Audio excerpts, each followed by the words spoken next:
역설적이게도 내가 원하는 내가 되려면 나에게서 도망쳐야 한다. 세상으로부터 도망치려 하는 순간 나는 점점 더 나에게 고립된다. 불필요한 자기애, 쓸데없는 자존심, 근거 없는 열등감에 시달리며 오기로 버티는 삶을 살게 된다. 말 그대로 버틸 수는 있지만 행복해질 수는 없다. 버티며 살면서도 능력이나 재능이 출중해 자기 분야에서 성공할 수도 있겠지만 그건 상처뿐인 승리에 불과하다. 그러니 우리는 나에게서 도망쳐야 한다. 성공적으로 도망칠 수만 있다면 우리는 그야말로 무엇이든 될 수 있다. 도망을 친다는 건 새로운 도전을 하는 것과 마찬가지 행위다.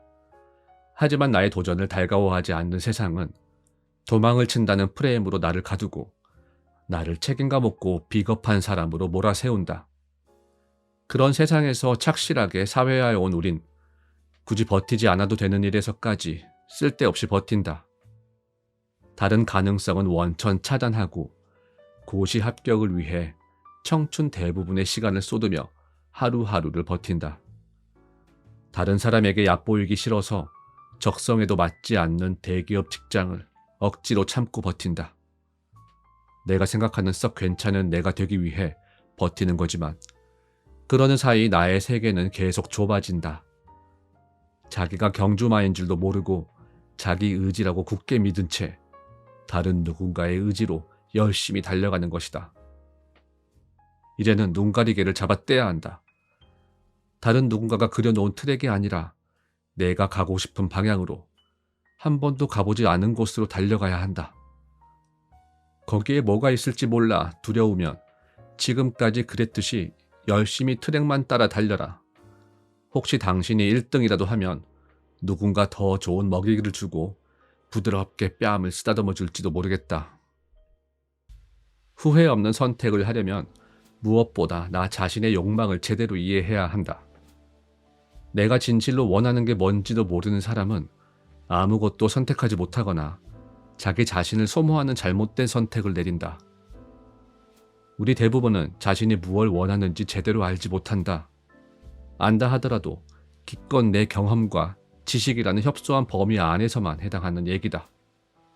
푸아그라를 먹어보지 않은 사람이 가장 좋아하는 음식으로 푸아그라를 꼽을 수 없는 것과 마찬가지 이치다. 그러니까 우리는 한정된 경험 안에서 정확히 말하면 타인의 욕망을 통해 알게 된 무언가를 욕망할 뿐이다. 프랑스 문학 비평가 르네 찌라르는 우리가 자발적인 욕망이라고 믿는 것 대부분이 낭만적 거짓에 불과하다고 말한다. 우리는 타인이 욕망하는 것만 욕망한다. 낭만적 거짓과 소설적 진실이란 책에서 그는 이를 쉽게 설명하기 위해 욕망의 삼각형을 그리고 고전의 반열에 오른 여러 소설을 예로 들어 설명한다. 이를테면 돈키호테는 아마디스라는 중재자를 통해 비로소 이상적인 기사라는 욕망을 갖게 된다. 거창하게 위대한 문학 속 작품 주인공을 예로 들 필요도 없다. 지금 내가 원하는 것의 기원만 되짚어봐도 누군가의 행위나 성취를 모방한 모습이라는 것쯤은 쉽게 알아차릴 수 있다. 자신의 진정한 욕망이라는 건 애당초 없는 걸까? 만약 있다면 어떻게 찾을 수 있을까? 르네 찌라르는 진정한 욕망의 존재를 인정한다. 그리고 이를 구분하는 잣대로 열정을 제시한다. 진정한 욕망은 다른 욕망에 비해 강도가 세기 때문에 그것을 드러낼 때는 어느 때보다 열정적이어진다는 것이다. 반대로 타인을 모방한 가짜 욕망일수록 우리는 그 속에서 열정이 아니라 허영심을 발견하게 된다. 즉, 내 안의 열정과 허영심을 구분함으로써 무엇이 진정한 욕망인지 가려낼 수 있다. 서머십 몸의 소설 달과 6펜스가 말하는 것도 바로 이것이다. 폴 고갱의 삶을 그린 이 소설의 전반부는 미스터리 소설과 크게 다르지 않다. 회사에서나 가정에서나 한결같이 자기 역할을 충실히 수행하던 평범한 남자 찰스 스트랙랜드는 어느 날 갑자기 모든 것을 버리고 어디론가 사라진다. 다른 여자가 생겼으리라 믿은 아내는 지인에게 남편을 좀 찾아달라고 부탁한다. 찰스 스트랙랜드가 폴 공액이라는 사실을 모른 채 이 소설을 읽는다면 독자는 깜짝 놀랄 만한 진실과 마주하게 된다. 아내의 지인이 마침내 그를 찾아 도대체 무엇 때문에 부인을 버렸단 말입니까? 라고 물었을 때 그는 이렇게 답한다.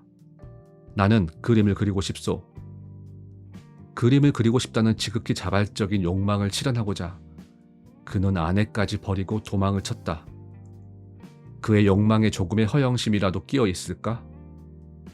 그림에 대한 그의 열정을 우리가 감히 가늠할 수 있을까? 찰스 스틸랜드에게 직장 생활과 결혼 생활은 타인의 욕망을 모방한 것에 지나지 않았다. 그 사실을 깨달은 그는 바로 자신의 캐릭터를 바꿔 예술의 길로 뛰어든다. 심지어 그는 인간이 만든 문명 자체로부터 떠나길 바라며 태초의 원시적 아름다움을 간직한 타히티 섬으로 도망친다. 진정한 나로 살기 위해서는, 그러니까 자발적인 욕망을 실현하기 위해서는 우리는 일생에 적어도 딱 한 번 영원할 것처럼 믿었던 자신의 캐릭터를 바꿀 용기를 내야 한다. 변화나 자기 혁명 등 다분히 자기 개발적인 담론에 여전히 거부감을 느끼는 독자도 많을 것이다. 그런 사람들을 위해 권태라는 개념을 소개하고자 한다. 먼저 마광수 교수가 쓴 첫 번째 장편 소설 권태에서 작중 화자가 쓴 시 한 편을 감상해보자. 화자는 이 시에도 권태라는 같은 제목을 붙였다. 아프지 않으면 권태롭다. 전쟁이 아니면 평화가 아니라 권태다. 고생 끝에 낙이 아니라 권태다. 사랑 끝에 결혼이 아니라 권태다. 오르가슴은 없다. 이 시는 욕망의 철학자로 불리는 쇼펜하우어에게 영향을 받은 것으로 보인다. 쇼펜하우어는 삶은 고통과 권태 사이의 진자 운동이라고 말한 바 있다. 아프지 않으면 권태롭다는 얘긴데 삶이 호락호락하지 않은 이유도 이 때문이다. 고통이 없으면 행복해야 하는데 고통이 없으면 고작 권태를 얻을 뿐이니 우리는 자신도 모르는 사이에 스스로를 파괴하는 어리석은 행위를 숱하게 저지른다. 학보사 기자 시절 나는 마광수 교수를 인터뷰한 적이 있다. 그때 그와 권태에 관한 얘기를 주고받기도 했는데 그는 내게 권태를 참지 못하고 아내와 이혼한 것이 자기 인생의 최대 실수라고 솔직하게 털어놨다. 권태에 잡아먹힌 그 순간을 두고두고 후회했다. 말뿐인 후회가 아니었다. 가만히 있어도 슬퍼 보였던 그의 표정은 권태가 얼마나 무시무시한 감정인지를 그대로 보여주었다. 매일 새로운 사람을 만나고 새로운 경험으로 가득한 삶을 살고 있던 20대 초반의 내가 권태의 진정한 의미를 알리 만무했으나 어쨌건 그때 나는 처음으로 권태에 대한 깊은 두려움을 갖게 됐다. 이후 스스로 생을 마무리한 마광수 교수의 삶을 추측해보면 끊임없이 고통과 권태 사이를 오간 듯하다. 권태라는 것이 고통 이상으로 고통스러운 감정일지도 모른다는 생각도 들었다. 생각이 여기까지 미치면 고통이 없는 상태를 쾌락으로 간주한 에피쿠로스의 철학은 너무나 나이브하게 느껴진다.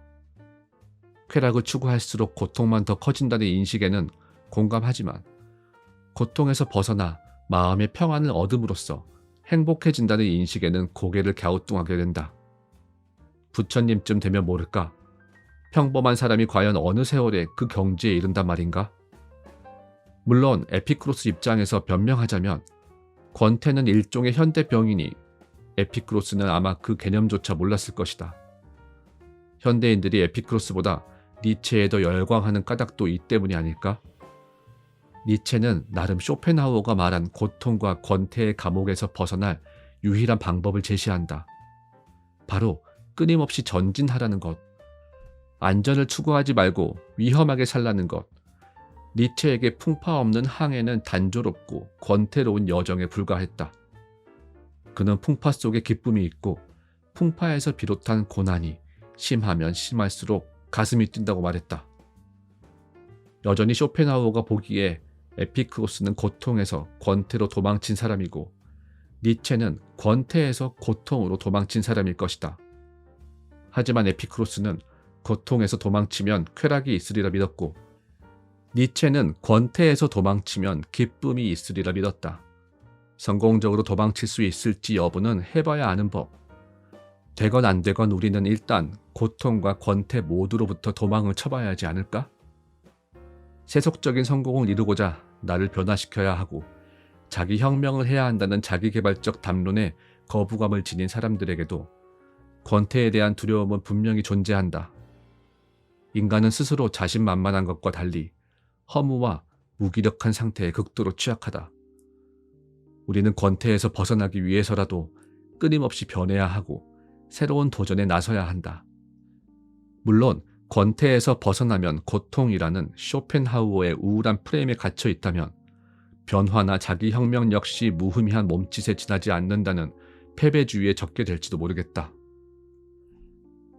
반동인물이란 주인공의 일을 방해하는 사람을 일컫는다. 장발장에겐 잔혹한 경찰 자베르가 있고 햄릿에겐 아버지를 살해한 숙부 클라우디우스가 있다. 주인공이 고난을 겪을수록 원하는 바를 이루어가는 과정이 험난할수록 스토리는 더욱더 흥미진진해지기 때문에 반동인물의 역할은 언제나 주인공 못지않게 중요하다. 물론 현대소설에서는 꼭 이렇게 뚜렷한 역할을 수행하는 반동인물이 반드시 등장하는 건 아니다. 영국에서 소설 작법을 가르치는 콜린 불먼은 반동인물의 의미를 확장한다. 반동인물은 주인공에게 적대적인 특정 인물이 아니라 호밀밭의 파수꾼에서처럼 세상 사람 전체일 수도 있고 필립 로스의 네메시스에서처럼 나 자신의 양심일 수도 있다. 흥미롭게도 주인공의 소망이 간절해질수록 반동인물의 힘도 강해진다. 장발장이 도망치지 않으면 자베르도 그를 쫓을 이유가 없다. 홀든 코필드 역시 세상을 거짓과 이선과 속물로 가득한 곳으로 인식하기에 지긋지긋한 세상과 싸우다 패배한다. 한쪽으로 가해지는 힘이 강하면 반대 방향으로 향하는 힘도 그만큼 강해진다. 그게 바로 모든 물리적 세계에서 적용되는 작용 반작용의 법칙이다. 모든 소설은 실패담이며 소설 속 실패담은 낭만적이고 때론 영웅적이기까지 하다. 그렇기에 때에 따라 소설 속 주인공과 나 자신을 동일시하며 감정이입하기도 하지만 더 은밀한 속내에서는 우리가 실제 그 소설 속 인물은 아니기에 마음 놓고 실패의 이야기를 즐길 수 있는 것이다. 현실을 살아가는 우리는 소설 속 주인공처럼 실패의 낭만에 젖어서는 안 된다. 아니 어차피 실패할 일은 널렸으니 실패하더라도 계속 살아가야 한다. 그러기 위해선 반동인물의 힘을 키워주면 안 되는데 방법은 간단하다. 앞에서 얘기한 것처럼 간절한 소망이 문제다. 무언가를 간절히 바라는 마음만 줄이면 반동인물은 여간해서는 힘을 쓰지 못한다. 여느 자기계발서의 말처럼 간절히 바랄 게 아니라 그런 마음 없이 담백하게 내가 가야 할 길을 가면 된다. 그러면 생각보다 많은 문제가 저절로 해결된다. 우리가 무엇을 하건 그 일을 가로막는 저항은 반드시 뒤따른다.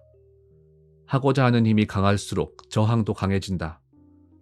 부모가 결혼을 반대하면 두 사람의 관계는 더욱 끈끈해진다. 하루빨리 부자가 되고 싶어 무리하게 투자하면 결과는 보나 마나 쪽박이다. 운동선수들도 더 잘하고 싶은 마음에 힘이 들어갈수록 정확도가 떨어지거나 타이밍을 놓친다. 심하면 부상을 당하기도 한다.